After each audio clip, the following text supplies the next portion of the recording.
এবার শোনো দেখেন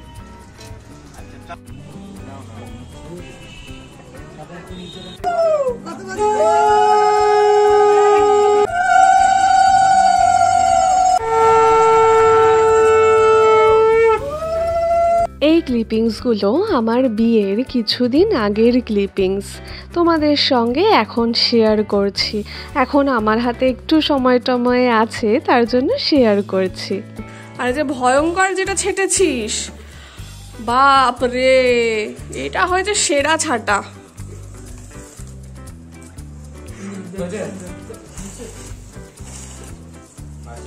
গাছ কেটে দিয়েছে, এত সুন্দর গাছ কাটা। ওর ঘুম পেয়ে গেছে কাজ করতে করতে। বিয়ের 1 মাস আগে আমি করিয়েছিলাম আইব্রো, তারপরে বিয়ের কিছুদিন আগে করিয়ে নিয়েছিলাম। এটা জানো তো আমার জীবনে প্রথমবার করানো আইব্রো। কি যে ব্যথা লাগে আমার, এখনও ভাবলে একটা কেমন লাগে যে। যাই হোক, আমি কিন্তু আজকে আমার বিয়ের ভিডিও যে ক্লিপিংসগুলো ছিল সমস্তটা তোমাদের সাথে শেয়ার করব, আর অনেক কথা বলবো। আর একটা কথা বলি, বর্তমানে যে ধরনের ফ্যাশন ট্রেন্ড দেখা যায় সোশ্যাল মিডিয়াতে, কোনোটাই কিন্তু এই ভিডিওতে পাবে না। আমার বিয়েতে কিন্তু অত বেশি আড়ম্বর ছিল না যেটা বর্তমানে দেখা যায়। হ্যাঁ, আমার বিয়েতে ছিল আমার দাদাদের একদম একদম মিলিত এক, কি বলবো, এক সুন্দর এক তাদের প্রয়াস, তাদের হই হুল্লোড় করা, বন্ধু বান্ধব নিয়ে দারুণ মজা, এই জিনিসগুলো ছিল আমার বিয়েতে। এটাই ছিল আমার বিয়ের আড়ম্বর। এদিকে হচ্ছে নেল এক্সটেনশন, আর এই দেখো হাত পা দুটোতেই করেছিলাম। জানো তো, আমার বিয়েতে না আমি বিশেষ মনোযোগী ছিলাম না, কিন্তু আমি আমার বরের বিয়ের ক্ষেত্রে ভীষণভাবে মনোযোগী ছিলাম। বরের সমস্তটা দেখেছি। আমার মাথার ওপরে যেহেতু মা বাবা আছেন, তারা তো সমস্তটাই করেছেন। আমি না আমার মা বাবাকে বলে দিয়েছিলাম যে তোমাদের যেরকম মন চায় তোমরা সেটাই করো। আর এখন কিন্তু আমার নেল এক্সটেনশনের পরে আমার মা খাইয়ে দিচ্ছে, আর কিছুক্ষণ পরে দেখবে আমার ভাই খাইয়ে দিচ্ছে। আমার ভাইও ভীষণ যত্নশীল একজন মানুষ, এত যত্ন নিয়ে ও খাওয়ায়, খাওয়ারের স্বাদ বেড়ে যায়। আর মার হাতের খাওয়ানো তো ওটা আমি আর কি বলবো।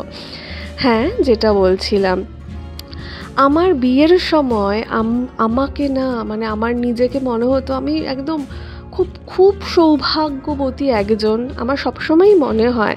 কারণ একদিকে এরকম মা বাবা পেয়েছি, তারপরে এরকম এক স্বামী পাচ্ছি যিনি আমার দীর্ঘদিনের সঙ্গী। সেই সঙ্গীর সাথে আমার এখন একদম পাকাপাকিভাবে আমি একদম বন্ধনে আবদ্ধ হতে চলেছি। এই সমস্তটা মিলিয়ে একটা আনন্দ তো ছিলই। আরেকটা কি ছিল জানো তো, আমার বরের উত্তরণ দেখা শুরু করেছি। যে দেখাটা বর্তমানে অনেক মানুষই দেখতে পাচ্ছিল, সেটা এতদিন তো হচ্ছিল, সেটা অনেকের কাছে পৌঁছচ্ছিল না। এখন তো সেটা ফলস্বরূপ একটা মেটেরিয়ালিস্টিক বিষয়ের আকার নিয়ে সামনে আসছে, তার এক আনন্দ। এদিকে আমার বরের বাড়ি হচ্ছে, আর এদিকে বিয়ের তোড়জোড় শুরু হচ্ছে। আমার বিয়ের ক্ষেত্রে তো আমার মা বাবা করেছে, বরের বাড়ির ক্ষেত্রে আমার আর আমার বরকেই সমস্ত দৌড়ঝাঁপ করতে হয়েছে। পাথরের দোকান, টাইলসের দোকান, মডিউলার কিচেনের দোকান, সমস্তটা। এই দেখো, বিয়ের আগের দিন রাতের বেলা, তোমরা সন্ধ্যাটা দেখলে, এখন রাত। আমার দুই দিকে দুই বোন আমাকে মেহেন্দি পরাচ্ছে, এই সমস্তটা হচ্ছে। আর এদিকে আমার ভাই খাইয়ে দিচ্ছে। হ্যাঁ, বিয়ের সময় আমি আমার মা বাবাকে বলেছিলাম তোমাদের যতটা মন চায়, যেমন মন চায় তোমরা ঠিক ততটাই করবে। অত্যাধিক টাকা পয়সা খরচ করার কোনো মানে হয় না, কারণ তারা তো আমার থেকে টাকা নেবেন না, তাদের জমানো টাকার থেকেই তারা করবেন।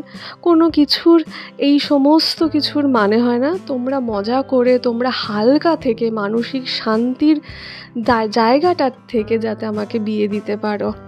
বর্তমানে মনে হয় যে কিছুটা হলেও আমি সফল হতে পেরেছিলাম, আর এখন তো আরও বেশি মনে হয় বিয়ের পরে। আর এটা হচ্ছে বিয়ের সকালবেলার ক্লিপিংস। আমার বৃদ্ধি হবে, আমি না বাবার কাছে না, বাবার কাছে একটা আবদার করেছিলাম। বাবাকে বলেছিলাম, বাবা বৃদ্ধি যে হবে তুমি না ওই ছাদে একটু সুন্দর করে একটু ডেকোরেশন করে দিও। যাই হোক, তোমরা একটু পরেই দেখবে আমার বাবা কি ডেকোরেশন করেছিল। আর আমি না বৃদ্ধিতে এমনিই চলে যাচ্ছিলাম, কোনো মানে সাজগোজ কিছু করিনি। আমি একটু নো মেকআপ ধরনের পার্সন, খুবই ভালোবাসি নো মেকআপ লুকে থাকতে। এদিকে আমার বোন ধরেছে, দিদি না না তুমি যাবে না, এইভাবে একটুখানিও মেকআপটা আমাকে করে দিচ্ছে। করে দিল, আমি চলে গেলাম। তোমরা এখন দেখতে পাচ্ছ তো আমার বাবা কী হারে পয়সা বাঁচানোর চেষ্টা করেছিল। মানে এখানেই আমার ফটোশ্যুট হচ্ছে, আর আমি গিয়ে তো আমার মাথা গরম যে বাবা এটা কী করেছে, আমি না হয় মন দিতে পারিনি, তাহলে এটা। যাই হোক, রাগ হয়েছে, কিন্তু কি করব, রাগের প্রকাশ করা যায় না। আমি যতটুকু পাচ্ছি সেটাই তো অনেক।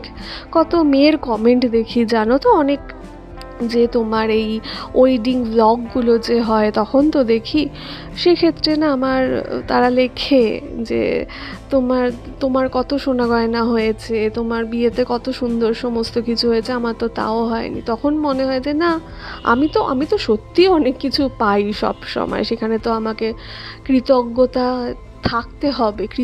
থাকতে হবে সমস্ত কিছুর কাছে, যে হ্যাঁ সত্যি তো পাচ্ছি। কিন্তু আজও আমার মাথাটা গরম হয়ে যায়, আজও ছবি দেখতে গেলে আমার মাথাটা তো গরম হয়ে যায়, কিন্তু কিছু করার নেই, ঠিক আছে। আর এদিকে আমার বরের ক্ষেত্রে, বরের সমস্তটা আমি দেখেছি, বরের শপিং থেকে শুরু করে ওর বাড়ির ক্ষেত্রে সমস্ত কিছু, ওর শপিং থেকে সমস্ত কিছু। আমার বর ভীষণ ইন্ডিপেন্ডেন্ট একটা মানুষ, ও ভীষণভাবে আমার উপরে ডিপেন্ডেন্ট। সেই সময় মানি ম্যানেজমেন্ট বলো, সমস্ত কিছুটা করা, এতগুলো বছরের ধরো অল্প অল্প করে টাকা জমানো, সেই টাকা জানো তো খরচ করতে গিয়ে এত যে আনন্দ হয়েছে, প্রত্যেকটা মুহূর্তে আনন্দ। আমার বড় যখন রিসেপশনের রাতটাকে সুন্দর করে সাজিয়েছে, মানে ওর যেটা দিন, সেটাতেও না আমি এত আনন্দিত হয়েছি, প্রত্যেকটা ক্ষেত্রে এত আনন্দে ছিলাম যে আমার বর সত্যি পেরেছে, এত বড় বড় খরচ সামলেছে ছেলেটা নিজের হাতে।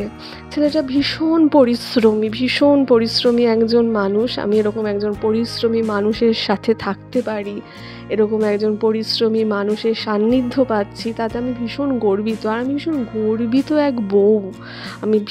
গর্বিত এক বউ, প্রত্যেকটা মুহূর্তে আমি ভীষণ গর্ব করি। ও আরও অনেক উন্নতি করুক, আমি অনেক বেশি পাশে থাকার চেষ্টা করব। শোনো, ভিডিওটা কিন্তু শেষ হয়নি, আরও কিন্তু আছে, আমি আস্তে আস্তে নিয়ে আসবো, তোমরা সঙ্গে থেকো। আর শোনো না গো, একটু গাছ লাগিও কেমন, সঙ্গে থেকো, হ্যাঁ, সাবধানে থেকো, আসি।